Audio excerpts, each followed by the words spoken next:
გამარჯობა, ეს ჩვენი 2025 წლის პირველი ვიდეოა და შესაბამისად ახალ წელსა და ახალ მიზნებზე ვისაუბრებთ.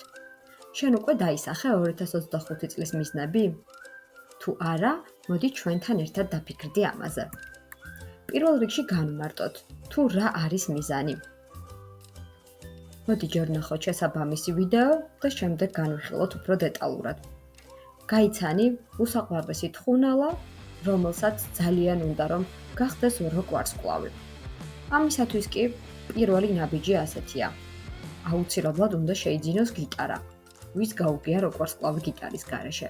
შემდეგ კი უნდა ისწავლოს მასზე დაკვრა. ამისათვის მას სჭირდება შესაბამისი თანხა.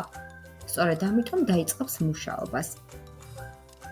როდესაც აიღებს ხალხას, შევა მასწავლებელთან, რათა ისწავლოს გიტარაზე დაკვრა.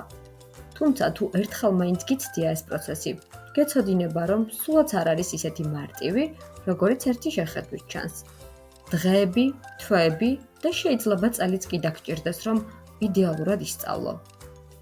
სწორედ ასე მოუწია მასაც და რაღაც მომენტში დაფიქრდა კიდევაც, ხომ არ შევწყვიტო.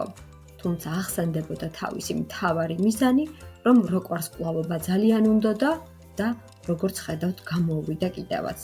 თუმცა ეს ძალიან ბევრი შრომისა და პატარ-პატარა ნაბიჯების მიღწევის შედეგად. ახლა კი მოდი წარმოვიდგინოთ, რომ შენი მიზანია ისწავლო ველოსიპედის ტარება. რა ნაბიჯები იქნება საჭირო მიზნის მისაღწევად?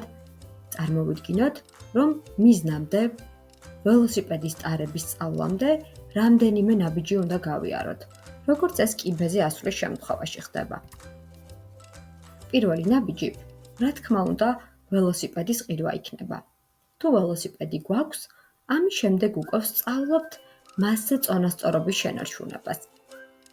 მეორე ნაბიჯია ბორბლების გადატრიალება, ისე რომ წონასწორობა შევინარჩუნოთ და კარგად მოვირგოთ ველოსიპედი, ვიგრძნოთ ტრანსპორტი.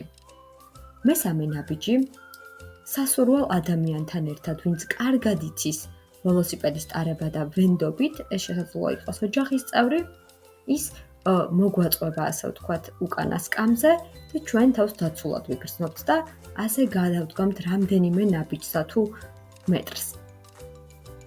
მას შემდეგ, რაც სამ ნაბიჯს წარმატებით შევასრულებთ, მეოთხე ნაბიჯი იქნება უკვე დამოუკიდებლად მართვა. შესაძლოა ეს ძალიან მცირე მანძილიც იყოს, მაგრამ თავდაჯერებულობაზე მნიშვნელოვნად აისახება. ასე კი ჩვენ უკვე მზად ვართ მეხუთე და საბოლოო ნაბიჯისაკენ. ეს კი არის ველოსიპედის დამოუკიდებლად ტარება იმ სიჩქარით, რა სიჩქარითაც ჩვენთვისაც კომფორტული და სასურველია. ესეც ასე. ახლა კი მეორე შემთხვევა განვიხილოთ. ბიჭუნა, რომელსაც ხვალ კლასში პრეზენტაცია აქვს. ის კი ძალიან ნერვიულობს. მიუხედავად იმისა, რომ კარგი მოსწავლეა, შფოთვას გრძნობს, როდესაც ბევრი ადამიანი უყურებს, ყველა მას უსმენს და ასე შემდეგ. როგორ დავეხმაროთ ბიჭუნას, რომ თითოეული ნაბიჯი წარმატებით გაიაროს?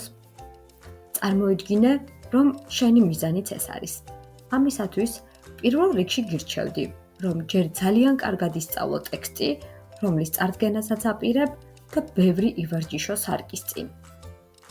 მას შემდეგ, რაც სარკესთან კმაყოფილი დარჩები და სარკე გეტყვის, რომ ძალიან ყოჩაღი ხარ, შეგიძლია ერთ ოჯახის წევრს მოუყვებ ეს ტექსტი.